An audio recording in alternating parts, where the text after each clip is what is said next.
Hoje eu quero falar de um anime que começa de um jeito interessante, porque ele parece um isekai comum no início. Invocação, mundo medieval, heróis lendários, aquela fórmula que a gente já conhece há um bom tempo. Mas não demora muito para você perceber que aqui a coisa é diferente. Eu estou falando de The Rings of the Shield Hero. A história começa com Naofumi Iwatani, um universitário comum que do nada é invocado para outro mundo, junto com mais 3 jovens, Ren Amaki, o herói da espada, Motoyasu Kitamura, o herói da lança, e Yutsuki Kawasumi, o herói do arco. 4 heróis lendários, espada, lança, arco e escudo. E adivinha qual ficou para Naofumi? O escudo. Naquele momento, você já percebeu que um certo clima estranho foi dado. Enquanto os outros 3 são tratados como grandes salvadores, ele recebe olhares meio desconfiados.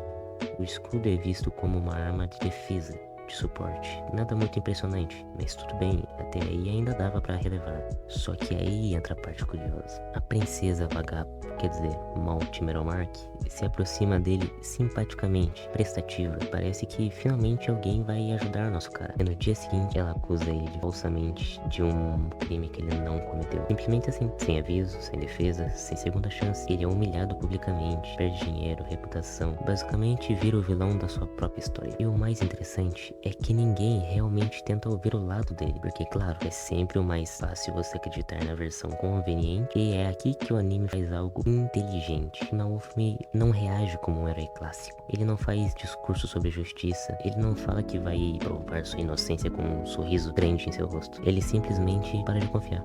Sendo sincero, não dá pra culpar ele. A partir daí, começa a agir de forma mais fria, mais estratégica. Ele entende que naquele mundo, bondade não garante sobrevivência, e é nesse ponto que entra a Raptalia. Sim, ele compra ela como uma escrava, e é isso que é desconfortável. Mas o desenvolvimento dos dois é o que realmente importa. A Raptalia começa frágil, traumatizada pelas ondas que destruíram a vila e a família dela. E aos poucos ela cresce, fica mais forte, aprende a lutar e ganha confiança de muita gente. Mas o detalhe principal não é poder, é que ela acredita nele, mesmo quando ninguém acredita. E é isso, começa a reconstruir algo dentro dele, tinha sido quebrado. Enquanto isso, os outros heróis seguem caminhos opostos. Ren, Motoyasu e Itsuki continuam confiantes, tomando decisões rápidas, agindo como se naquele mundo fosse um jogo. E curiosamente, quase sempre dá errado. Mas é claro, sempre tem uma explicação conveniente por trás. E no meio disso tudo, o herói mais fraco começa a ser mais eficiente. O Naofumi aprende comércio, aprende estratégias e aprende que cada ação tem sua consequência. Ele não luta por reconhecimento, ele luta porque precisa. E quando ele desbloqueia o chamado escudo da ira, você percebe que aquela versão inocente do começo já não existe mais. Agora existe alguém mais forte, mais calculista e definitivamente